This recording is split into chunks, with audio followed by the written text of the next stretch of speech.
परम पिता परमात्मा पूर्ण ब्रह्म सर्व सृष्टि रचनार कबीर परमेश्वर जी की असीम कृपा से आप पुण्य आत्माएं सत्संग सुनने के लिए उपस्थित हुए। भक्ति मुक्ति के दाता सतगुरु भटकत प्राण फिरंदा, उस साहिब के हुक्म बिना नहीं तरवर पात हिलंदा। परम पिता परमात्मा कबीर जी ये हम सभी आत्माओं के जनक हैं और ये हमें संदेश देने के लिए यहाँ आते हैं।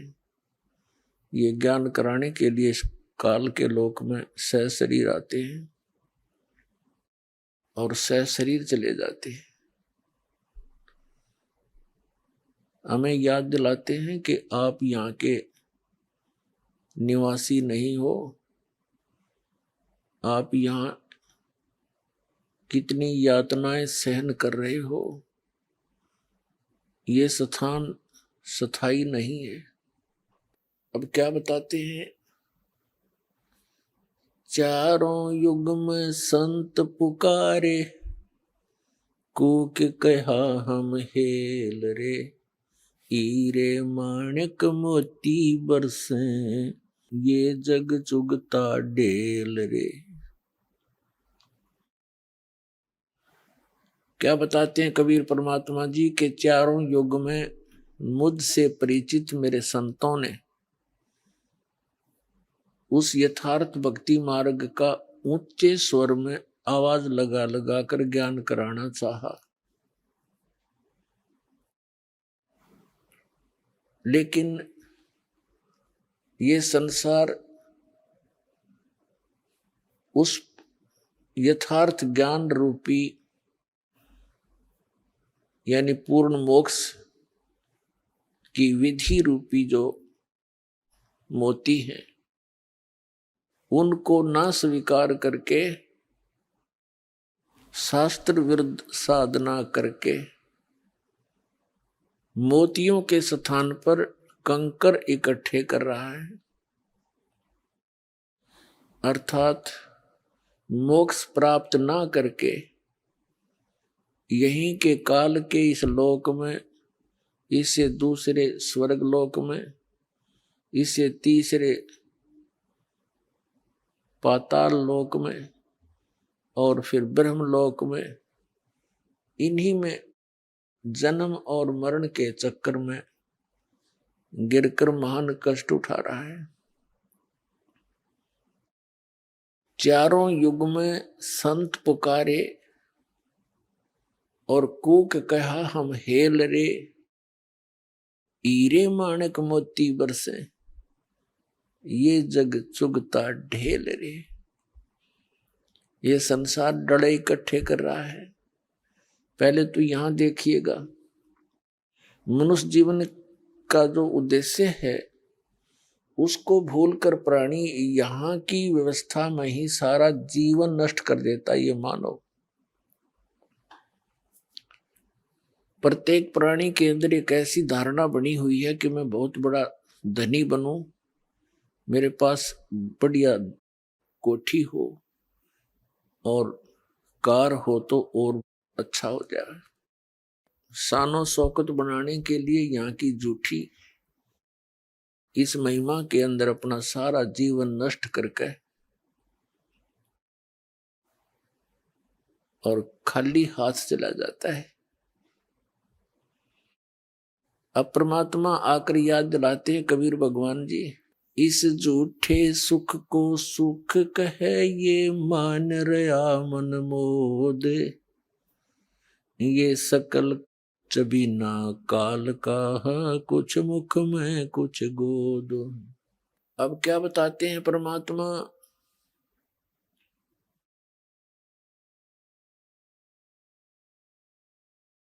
कि आप जी यहां काल प्रेरणा से परमात्मा से किन वस्तुओं की डिमांड करने आते हो? निसंतान संतान चाहता है, निर्धन धन की आशा लेकर ही आता है।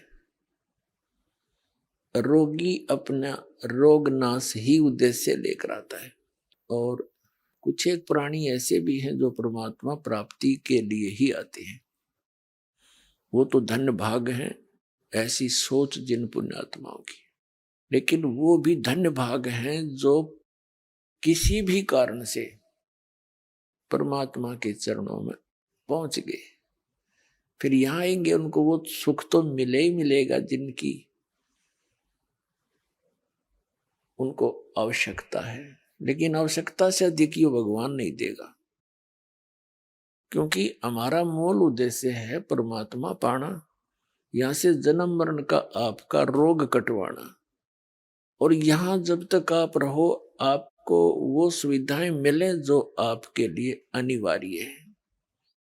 अननेसेसरी डिमांड आप करोगे, भगवान नहीं देगा। आपकी आवश्यकता से कितनी ही बड़ी हो और परमात्मा उसको समझे कि आवश्यक है, तो वो आपकी अवश्य पूर्ण होगी, रोग नाश भी होगा। और कोई आर्थ आया है या किसी अन्य आवश्यकता है, उसको वो अवश्य आपका पूर्ण होगा, क्योंकि ये परमात्मा सुखदाई है। आपको सुख देगा, आपको धन भी देगा। इसको मालूम है कि जब तक इस मन की तृप्ति नहीं की जाएगी थोड़ी बहुत, यू भक्ति करने नहीं दे मेरे बच्चों को, मेरी आत्मा को। तो पहले इसको संतुष्ट करेंगे दाता, और फिर ज्ञान देंगे आत्मा को, फिर ज्ञान हो जाएगा। फिर ये मन की सारी नहीं मानेगी। इस मन को कैसे कंट्रोल करेंगे दाता, ये तब भक्ति करने देगा। एक व्यक्ति के ओठ पर चोट लगेगी, ओठ पे, तो उसको किसी ने बताया कि भाई कोई कहे कुछ बांध दो, कोई कहे देसी, पहले गांव में ऐसा ही व्यवस्था होती। एक ने कहा कि इसके हलवा बना के बांध दो देसी घी का। तो जिसका चोट लग रही थी वो कहने लगा भाई यू ठीक कह रहे हैं, तो उसको हलवा बना दिया। अच्छा, थोड़ा सा बनाया, औषधि टाइप, इसको उठ कर लगा देंगे, बांध देंगे, यहां पर चिपका देंगे। वो हलवा रखे ओठ पे, और वो तो खा जाए, उसको भूख लग रही, उसको स्वादिष्ट लगे। वो जब भी ओठ पर धरे, धरती अंदर ले जाए उसने। फिर कहने लगे, उन्हें विचार किया भाई जब तक यू छक नहीं लेगा, इतना ओठ पर टेकन नहीं दे इसने, पहले इसने छकाओ। तो पहले तो छकाया, और छकने के बाद हलवा फिर एक कण भी नहीं खा सकता आदमी, इसकी यह भी खासियत है। तब उसने ओठ पर टेकन दिया हो। तो पहले तो परमात्मा इस मन की फड़क निकाल लेगा। ये जो डिमांड लेकर यहां आया है, ये पहले इसने छकावेगा, और फिर इसके अंदर ऐसा ज्ञान भर देगा मालिक कि आगे ये कोई वस्तु नहीं चाहेगा एक मोक्ष के अतिरिक्त। आप यहां आते हो, देखो जब तक आपको कोई परेशानी है और उसमें राहत नहीं मिलेगी, तो आप भक्ति सुन भी नहीं सकते, ज्ञान भी नहीं सुन सकते, करना तो बहुत दूर की बात है। तो दयालु परमात्मा है। यदि आपका निश्चय पूरा होगा, पूरे विश्वास के साथ परमात्मा में आप लगन लगाओगे, ये जाप मंत्र जो बताए जाते हैं ये करोगे, तो ये तो मामूली सी बात है उस मालिक के लिए। ये तो कुछ भी नहीं जो डिमांड आप लेकर आते हो। फिर यहां ज्ञान कराया जाएगा आपको। परमात्मा बताते हैं, क्या मांगू कुछ थिर न रहाई, देखत नैन चला जग जाई। 1 लख पूत 1.25 लख नाती, उस रावण के दीवान बाती। आवत संग ना जात संगाती, क्या भया दर बांधे आथी। कहे कबीर अंत की बारी, जैसे हाथ जाड़ कर चला जुआरी। अब परमात्मा कहते हैं, यहां क्या वस्तु मांगोगे तुम भगवान से, और कोई भी टिकाऊ नहीं। क्या मांगो कुछ थिर ना रहाई, और देखत नैन चला जग जाई। आंखों के सामने रोज पता नहीं कितने व्यक्ति जा रहे हैं। 1,00,000 पूत 1,15,00,000 नाती। रावण के 1,00,000 पुत्र थे और वो भी सर्वनाश को प्राप्त हुए, सारे मर गए युद्ध में। और फिर उस रावण के घर में कोई दीपक जलाने वाला शेष नहीं बचा। तो क्या मांगा यहां पर? एक व्यक्ति, हम सत्संग कर रहे थे गांव में, उनका कोई रिलेटिव आ गया, वो छोटे से बच्चे को साथ लिए हुए था। तो सत्संग सुनकर उसकी आंखों में आंसू आ गए। कहने लगे जी सारी साची है, पर यह सच्चे उस टाइम है जब स्वयं बीत ले है। मेरे 4 पुत्र थे और चारों का विवाह हो गया 2 या 3 वर्ष के अंदर अंदर, और कुछ एक आधा व्यवसाय कर रहा था, 1-2 नौकरी कर रहा था। संतान अभी तक हुई नहीं थी। चारों की मृत्यु होगी 1 साल के अंदर अंदर। 2 तो इकट्ठे एक्सीडेंट में मारे गए और 2 बीमार होकर, एक को सर्प डस गया, खेत में सोया था कोठे पे ट्यूबवेल पे, और एक बीमार होकर मर गया। वो पत्नियां भी गई उनकी। छोटे से बालक ने ले रहा ने बोला 2 गोद ले रखा है, इस पर टाइम पास करूंगा। बताओ यहाँ कोई जीवन है? पर हमें कोई विकल्प नहीं पता था, और अब ये विकल्प आपको पता लग गया, इसका अल्टरनेट मिल गया। और अब भी कोई यही इसी गंदे लोक में व्यवस्थित रहना चाहता है तो फिर वो परमात्मा का प्यारा नहीं है, उसको भगवान की चाह नहीं है।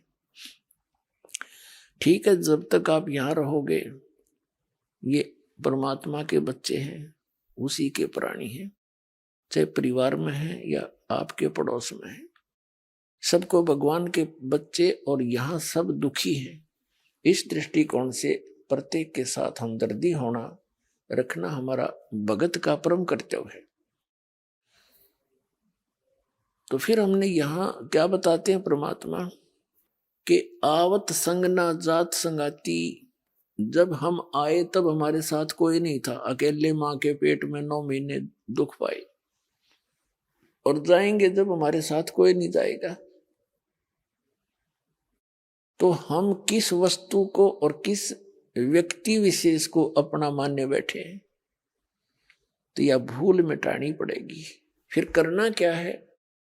हमने ऐसे समझना जैसे हम एक यात्री हैं और किसी रेल के कंपार्टमेंट में बैठे हैं। उसमें वृद्ध भी होते हैं, बहन बेटियां भी होती हैं,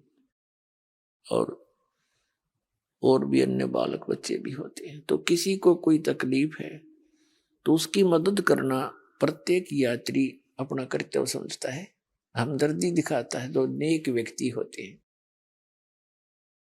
और फिर जिसका जहां जहां भी स्टेशन आता जाता है वहीं उतरते चले जाते हैं। फिर उसके बाद उनसे कोई लिंक नहीं, उनका कोई उसकी याद भी नहीं। लेकिन जब तक उसमें है वो बड़े हमदर्दी से रहते हैं, अपने से बनकर। तो हमने ये समझकर इस संसार में रहना। जो भी आपका परिवार है, ये आप एक कंपार्टमेंट में, एक डिब्बे में बैठे हैं, और जिसका जब समय आ जाएगा वहीं उतर जाएगा वो। तो इसके लिए आपको ज्ञान की आवश्यकता है और साथ में इस भक्ति भजन की आवश्यकता है। फिर आपके अंदर ये ज्ञान समावेगा जो दास आपको बता रहा है। अन्यथा ये ज्ञान हमने 100 बार सुन दिया, काना पे घटाड़ दे, जाकर फिर वही एज इट इज ही हमारी व्यवस्था बनी रहती है। तो इस ज्ञान से और इस भगवान की भक्ति से आत्मा में दृढ़ता आती है। तो क्या बताते हैं परमात्मा कि क्या मांगो कुछ स्थिर ना रहाई, देखत नैन चला जग जाई। 1,00,000 पूत 1,15,00,000 नाती, और उस रावण के आज दीवा नभाती। फिर क्या बताते हैं? आवत संग ना जात संगाती। क्या भया दर बांधे हाथी। अंत समय, जैसे कहे कबीर अंत की बारी, जब तेरा शरीर छूटेगा, और जैसे हाथ झाड़ के और चला जुआरी। हारा हुआ जुआरी यानी जुआ खेलने वाला सट्टेबाज, जब हार के चलता है, सारा सब कुछ लुटा के रात बैठ के चला करेगी, कहते यह स्थिति तेरी होगी। और जो अपनी नेक नीति से सतगुरु शरण में आकर भक्ति करते हैं, वो अपने पुनों की गठरी लेकर जाएंगे।